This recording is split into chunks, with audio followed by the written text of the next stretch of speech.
Beat management की class में आज हम अध्ययन करेंगे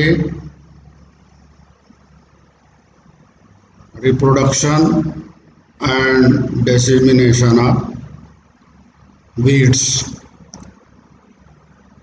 मतलब बीज का प्रगुणन या प्रजनन या उसका एक स्थान से दूसरे स्थान तक प्रसारण कैसे होता है, इसके बारे में हम चर्चा करेंगे। Reproduction and dissemination of beats.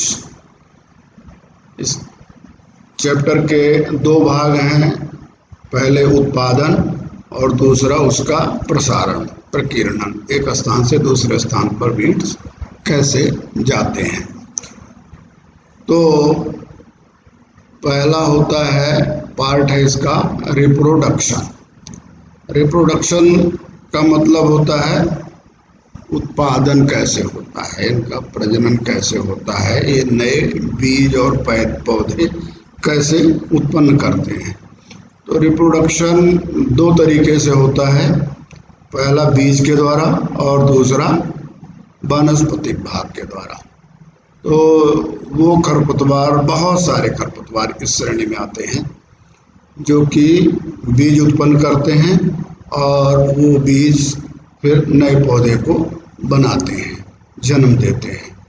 तो इस प्रकार से हम देख सकते हैं कि ये बीज के द्वारा जो उत्पन्न होता है रिप्रोडक्शन थ्रू सीड्स। और रिप्रोडक्शन थ्रू वेजिटेटिव मीन्स, मतलब जो वानस्पतिक भाग होता है पौधे का, उसके तहत जो इनका प्रगुणन होता है, 1 से 2, 2 से 10, 100 जो बीट बनते हैं। तो वेजिटेटिव मीन्स में स्टोलन के द्वारा जो पौधे का एक भाग है स्टोलन, फिर दूसरा जड़ रूट्स, स्टोलन मतलब साइनोडोंडाक्टिलम, दूब घास का जो उत्पत्ति होती है वो स्टोलन के द्वारा। फिर रूट्स कॉन्वाल्वुलस आर्बेंसिस, हिरणखुरी एक खरपतवार होता है जो कि उसकी जड़ से नया पौधा बन जाता है।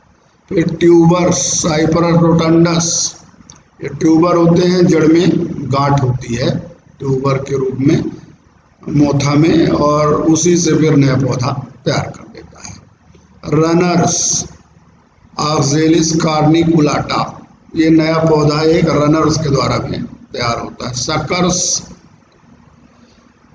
हिरेशियम एक स्पीसीज है जिसके सकर्स का इस्तेमाल होता है, जो साइड में निकलते हैं और उससे एक नया पौधा बन जाता है। ऑफसेट्स, इकॉर्निया क्रेसिपस, मतलब जलकुंभी में ऑफसेट बनता है और वो एक नए पौधे को तैयार कर देता है। हाइड्रिला में बल्ब होता है जो एरियल होता है, बहुत सारे बल्ब जो होते हैं ट्यूबर्स अंडरग्राउंड होते हैं, इसमें हाइड्रिला में ऊपर बल्ब बनेगा और वो नए पौधे को जन्म देगा। फिर राइजोम्स जड़ में बनता है और ये सोरगम हेल्पेंस, ये इससे नया पौधा तैयार करता है।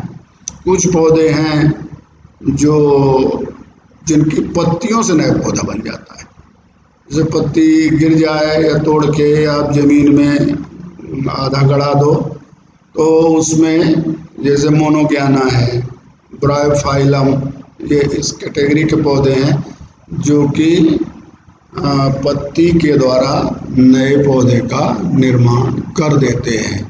इस प्रकार हम देख रहे हैं कि जो बीजों का प्रसारण है खरपतवार के बीट्स का, वो दो तरीके से जो उत्पादन है, रिप्रोडक्शन या कि बीज के द्वारा होगा या कि वनस्पतिक भाग के द्वारा होगा। वनस्पतिक भाग इस प्रकार से कि stolon, roots, tuber, runners, suckers, offset, bulbs, rhizome और लीव्स। तो ये अलग अलग बीट्स में ये अलग अलग कैरेक्टर होता है। कुछ होंगे स्टोलन से नए पौधे तैयार करेंगे, कुछ रूट से करेंगे, कुछ ट्यूबर से करेंगे, कुछ रनर से करेंगे, कुछ सकर से करेंगे, कुछ हाफ सेट से करेंगे, कुछ बल्ब से करते हैं, कुछ राइजोम से, कुछ लीव से, पत्तियों से करते हैं। इनके एग्जाम्पल इसमें सामने लिखे हुए हैं। अब दूसरी बात पर आते हैं अपन, डिसेमिनेशन। तो उत्पादन हो गया, ठीक है। इसके बाद बात आती है डिसेमिनेशन की, मतलब इसके प्रसारण की। एक स्थान से दूसरे स्थान तक ये कैसे पहुंचते हैं। तो ये मुख्य तरीके हैं, बाई विंड हवा के द्वारा, बाई वाटर पानी के द्वारा, एनिमल बर्ड्स पशु एवं चिड़ियों के द्वारा, मनुष्य स्वयं भी एक जिम्मेदार इस कार्य के लिए होता है, फार्म मशीन्स जो कृषि यंत्र होते हैं उनके द्वारा, फसल के बीज के साथ मिलकर, और बाई FYM मतलब जो गोबर की खाद कंपोस्ट जो हम प्रयोग करते हैं उनके द्वारा भी खरपतवार के बीज एक स्थान से दूसरे स्थान तक पहुंचते हैं। अब पहले प्रकार में बात करते हैं विंड।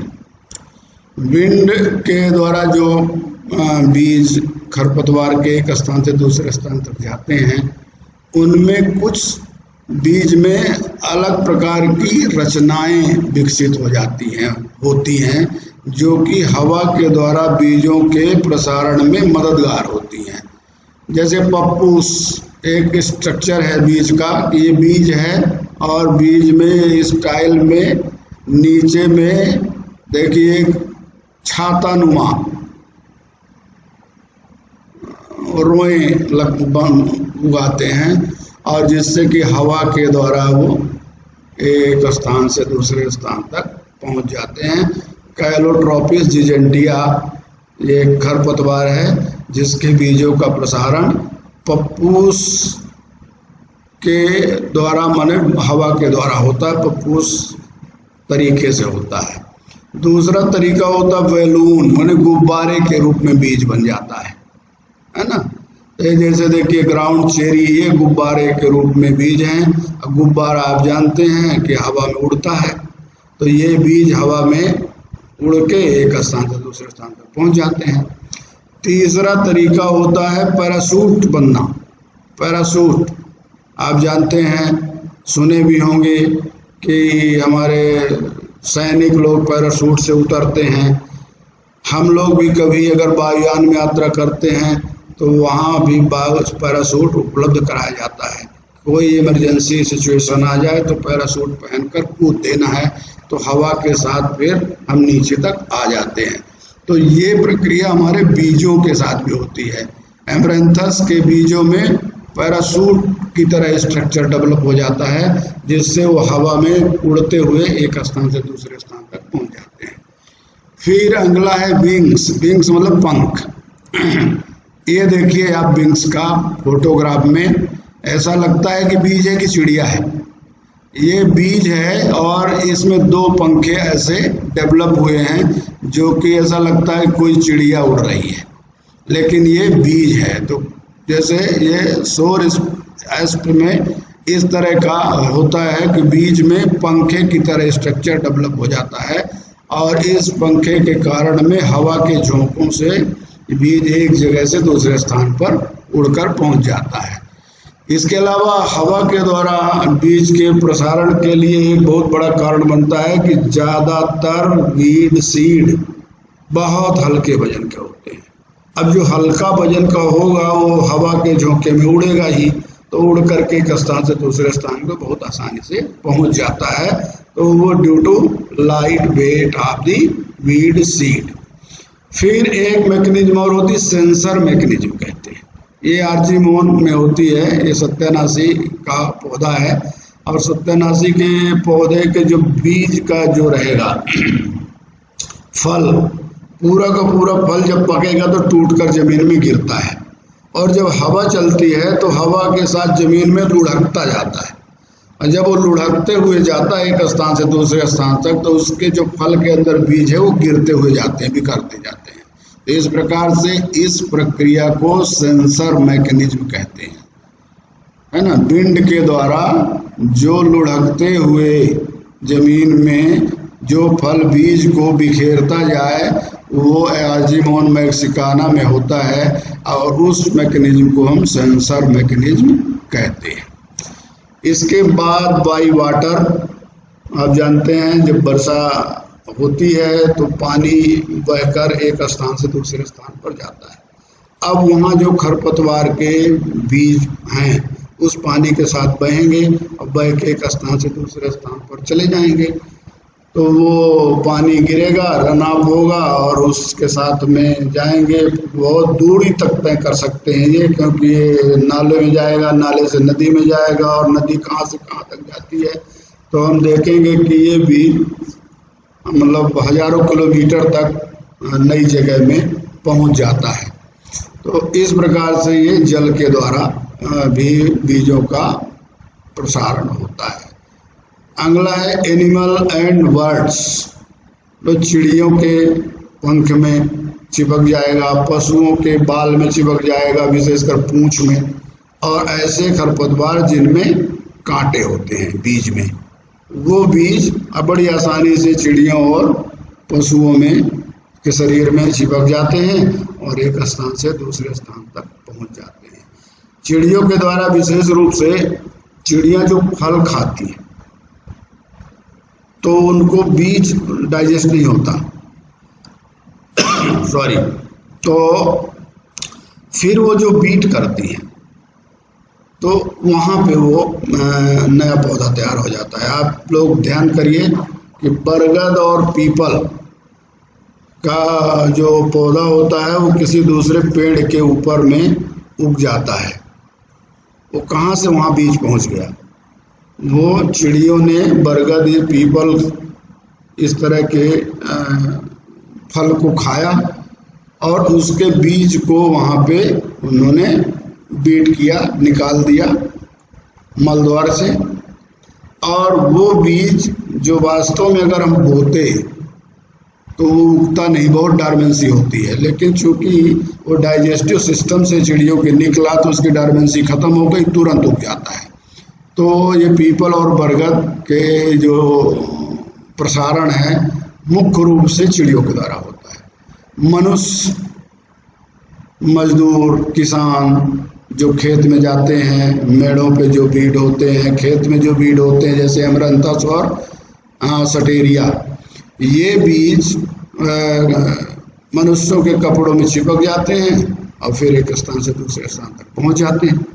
तो इस प्रकार मनुष्य भी खरपतवार के बीजों के प्रसारण में सहयोगी बन जाता है, जबकि उन्हीं को ये कष्ट भी होने वाला है।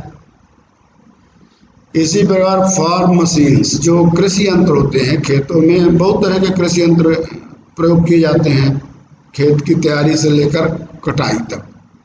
अब उन कृषि यंत्रों में जो खरपतवार के बीज चिपके हैं, फंसे हैं, लगे हैं, अगर उनको हम वहीं साफ नहीं किए तो वो एक जगह से दूसरी जगह पहुंच जाएंगे, वहाँ गिर जाएंगे, और इस प्रकार से जो हमारी कृषि मशीनरी है जो खेतों में काम में लाई जाती है, वो भी खरपतवारों के प्रसारण के लिए एक माध्यम बन जाती है।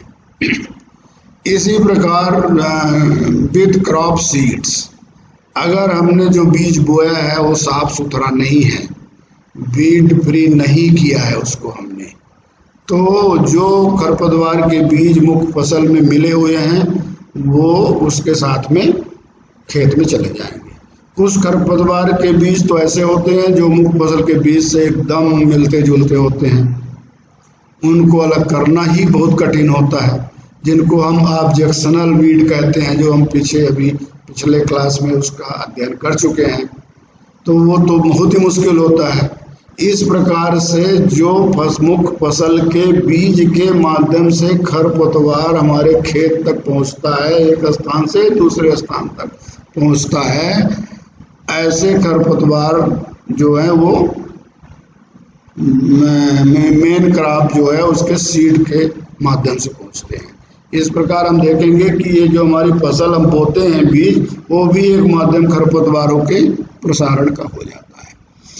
साथ ही साथ हर किसान आज से नहीं, सदियों से गोबर की खाद का प्रयोग खेत में अपने खेत की उर्वरा शक्ति को बनाए रखने के लिए करता रहा है।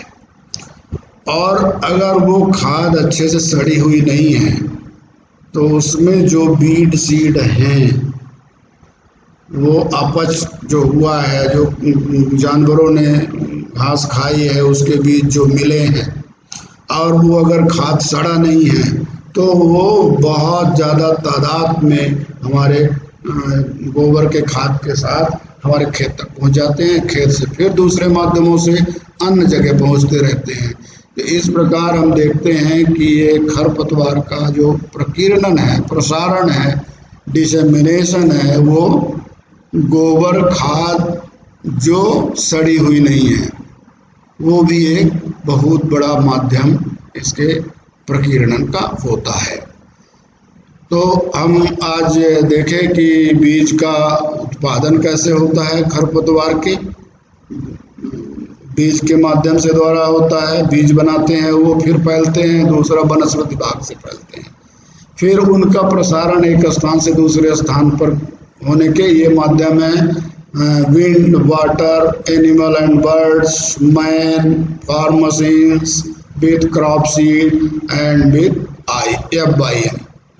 अब इनके साथ साथ अब विंड से जो प्रसारण होता है, जो उसमें डेवलपमेंट होता है बीज के अंदर में, पप्पूस, बैलून, पैराशूट, विंग, एक करेक्टर लाइट वेट का होता है और सेंसर मैकेनिज्म।